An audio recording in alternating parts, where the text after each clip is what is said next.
Cinema துறையில் ஆரம்ப காலத்தில் கடந்து வந்த கசப்பான நிகழ்வுகளை மாணவர்களிடம் பகிர்ந்தபோது நடிகர் சூரி மேடையிலேயே கண் கலங்கினார். இப்படிதான் என் வாழ்க்கை கொஞ்சம் கொஞ்சமா ஒண்ணு போராடுச்சு. போயிட்டே இருந்துச்சு.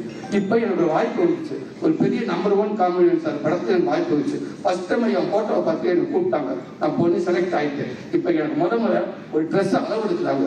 ஒரு வாய்ப்பு தர நடிகனுக்கு கூப்பிட்டு அவங்க போட்டு வந்த ட்ரெஸ்ஸோட ஏதோ ஒரு ஷார்ட் எடுத்தாலே பெரிய விஷயம். ஆனா எனக்கு அப்படி இருக்கப்ப கம்பெனில ஒரு ட்ரெஸ் அளவு எடுத்து கம்பெனி ட்ரெஸ் கொடுத்தாங்கன்னா லைஃப்ல அவனுக்கு வேலை கிடைச்சிருச்சுதான் இருக்கான். அவனுக்கு பரவாயில்ல கன்ஃபார்ம் ஆயிட்டு அவனுக்கு வேலை கிடைக்க போகுது. அதுல என்னை கூப்பிட்டு நீதான சூரிய அந்த ரூம் இருப்பான் அளவு எடுத்தாங்க. அந்த காஸ்டியூம்ல அளவு எடுத்து என் கை காலம் நடுந்து கண்ணு கலங்குது. என்னால் கண்ட்ரோல் பண்ண முடியல. அளவு எடுத்துட்டு அந்த ட்ரெஸ் 4 நாள் வச்சு அந்த ட்ரெஸ்ஸை போட்டு பார்த்துட்டு டேரக்டர் போய் பார்த்தாரு, கேமராமேன் பார்த்தாரு. ஓகே வந்து பையன் கரெக்டா டைலாக் பேசுவாடா சார்? பேசுவீங்க சார். டைலாக் கொடுத்தாங்க, பேசுங்க. அசிஸ்டன்ட் டைரக்டர் பேசி காமிச்சு, கொஞ்சம் அசோசியேட் வந்து எனக்கு பேசி காமிச்சு. டேரக்டர் வந்தாரு, பேசு கூப்பிடுவாங்க. சாயந்தரம் கொடுத்தாங்க. அசிஸ்டன்ட் டைரக்டர் ஆல்மோஸ்ட் உங்களுக்கு ஓகே தான்டாங்க. பயங்கர மகிழ்ச்சி, சந்தோஷம். டெய்லி வந்தேன். 4 நாள் 10 நாள் 1 மாசம் அந்த ஷூட்டிங் நெருங்க போச்சு. ஷூட்டிங் நெருங்கிடுச்சு. ஷூட்டிங் ஆரம்பிச்சாச்சு. ஷூட்டிங் ஸ்பாட்டுக்கு வந்தாச்சு.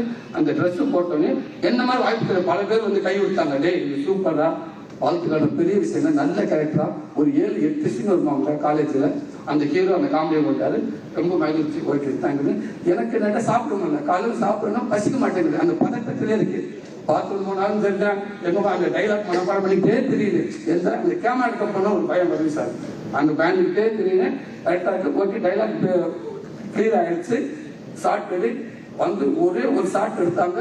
பெட்டரா தெரிஞ்சு திருப்பி கொஞ்சம் எங்க வச்சு அசோசியேட் வந்தார். சூரிய கொஞ்சம் தம்பிங்க வாழ்ந்தாங்க கொடுத்தாங்க. அந்த ட்ரெஸ்ஸை காட்டுமா அப்படின்ட்டாங்க. சரி இல்லை கொஞ்சம் டக்குன்னு ட்ரெஸ்ஸை காட்டிருந்தாங்க.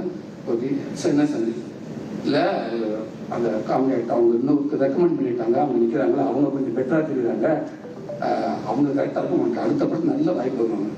சார் என்ன சார் டைலாக் வரலையா சார்? நான் டைலாக் நல்லா சார் பேசுனேன். இல்லை சார் ரொம்ப சின்ன ஆள் இருக்க. சரி சார் இல்லைடா இது ரொம்ப சின்ன ஆள் இருக்காங்க. ட்ரெஸ்ஸை காட்ட சொன்னாங்க. ஓகேங்க. அது போய் அந்த மறைஞ்சு ஒரு பெட்படுக்கிட்ட கலக்கணும். அது என்னை இங்கேயே காட்டுட்டாங்க. அது சூழல் ஓகே. அந்த பக்கம் மரத்துக்கிட்ட போய் நின்று அங்கேயே ட்ரெஸ்ஸை காட்டி கொடுத்துட்டு டக்குன்னு ஒரு வேட்டி ஒன்று கொடுத்தாங்க. அதை கட்டிட்டேன். அந்த வேட்டியை கட்டி சரி அதெல்லாம் தான் ஓகே. அதே ரைட்டு எல்லாருக்கும் நடக்காது, நடந்துருச்சு. இந்த மாதிரி நிறைய இல்லையா. இப்ப அங்கிருந்து மிஸ் ஆகி திரும்ப போராட்டம் எல்லாருக்கும் சில கம்பெனி போயிட்டு ஒரு கம்பெனி அதே தான் வாய்ப்பு தேடுங்க. எனக்கு அந்த பரிசு நிற்கிறப்ப எனக்கு மயக்கம் வந்து கீழே வந்துருக்கேன். நான் முடியலை. திருப்பி நான் எழுப்பி விட்டு யார் பண்ண எந்த ஒரு பணம் மதுரை இவ்வளவு நாள் வாய்ப்பு தேடி வந்திருக்கீங்க, ரிஹர்சல் பண்ணேன் கூப்பிட்டு இருந்தாங்க.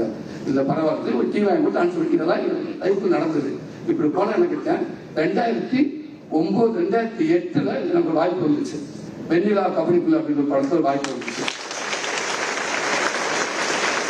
அதுக்கு முன்னாடி காதல் படத்துல 10 டைமா நடிச்சு. காதல் படத்துல ஒரு சின்ன ஷாட் வந்திருக்கேன். அப்ப அஜித் சார் படத்துல ஜி படத்துல ஒரு சின்ன ஒரு ஷாட் வந்திருக்கேன். எல்லாமே சின்ன கேட்டு வந்துட்டு எனக்கு பயங்கர நம்பிக்கை கொடுத்துருச்சு. அப்பதான் அஜித் சார் கேட்டார் ஒரே ஒரு இடத்துல இல்லையா. அப்போ ஒரு ஃபைட்ல சும்மா அந்த ஜூனியர் ஆர்டிஸ்ட் தரப்ப அடிபட்டுருச்சு. எனக்கு இந்த மண்டலே தொடர்ந்துருச்சு இந்த இடத்துல ஆச்சு. அப்படி இருக்கு கூப்பிட்டாங்க. யாரு ஏஜ் இல்லை சார் ஜூனியர் ஆர்டிஸ்ட் பார்த்து பண்றதுல எந்த ஒரு மதுரை சார் இந்த பத்தி மதுரை காட்டிட்டு ஏன் சார் இதுல பயரா இருக்காங்க அப்படின்றது பாருங்க. துருன்னு அவங்க ஒன்று சொன்ன 4 பண்றாங்க. இதுதான் எனக்கு கொஞ்சம் கொஞ்சமா அப்படியே நம்பிக்கை கொடுத்துட்டு. இப்ப வெண்ணிலா கபடிக்குள்ள நடிச்சதுக்கு அப்புறம் எனக்கு கொஞ்சம் கொஞ்சமா வெளியில ஃபர்ஸ்ட் டைம் வந்து படம் ரிலீஸ் ஆகுது. 2009 ஜனவரி 21 வியாழக்கிழமை அந்த படம் ரிலீஸ் ஆகுது. அப்படியே வேண்டிக்கிட்டே போனேன். இதுக்கிடையில என் தம்பியை இங்க 5 பேர்த்துல அவ்வளவு கஷ்டப்படுறாங்க. அவள் டீ கடையில் என் தம்பி லட்சுமணன் நான் சொன்ன அந்த இன்ஜினியர் இருக்காரு இல்லையா, அவருக்கு டீ கடையில் வேலை செய்யறாரு, பெட்ரோல் வேலை செய்யறாரு.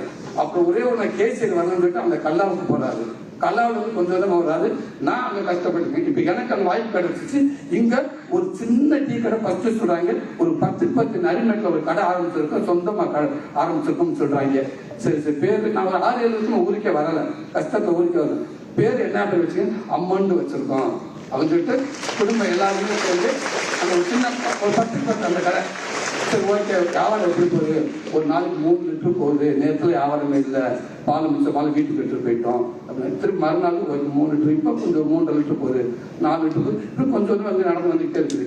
எனக்கு இந்த வெண்ணிலா படம் ரிலீஸ் ஆச்சு. ரிலீஸ் ஆனால் அந்த படம் ரிசர்வ் பிளாக் முடிச்சுட்டு அந்த காமெடி புரட்டாசி வந்த உடனே ஒட்டுமொத்த தேட்டே அப்படி ஆடுற அளவுக்கு எல்லாம் கைதட்டாங்க. எனக்கு கைகால நடுங்கி நான் அழுகிறேன், என்னால் கண்ட்ரோல் பண்ண முடியலை. கைகளை எனக்கு எந்திரிக்கிறாங்க, படம் முடிஞ்சிருச்சு, எல்லாம் எந்திரிச்சு நடிச்சவங்க அப்புறம் கை விடுறாங்க, பப்ளிக் எல்லாம் வர்றாங்க, டேரக்டர்ஸ் எல்லாம் அந்த கை விடுறாங்க. அங்கே உட்காந்துருக்கு, எனக்கு எந்திரிக்க முடியல. இந்த மாதிரி தெரியல, நல்லா தான் உட்காந்துருக்கேன், ஆனால் எனக்கு எந்திரிக்க முடியலை. ஒரு சிவலிங்க மாதிரி எந்திரிக்க முடியல என்னால். தம்பி நீதானா அப்படின்னு, எக்ஸலண்டா பண்ணியிருக்கேன், ஐயோ சூப்பர். ட்ரெண்டை ஃப்ரெண்ட் ஆக்கிக்கோங்க. தந்தி டிவியின் சப்ஸ்கிரைபர்ஸ் அண்ட் ஃபாலோவர்ஸ் குடும்பத்தில் நீங்களும் இணையுங்க.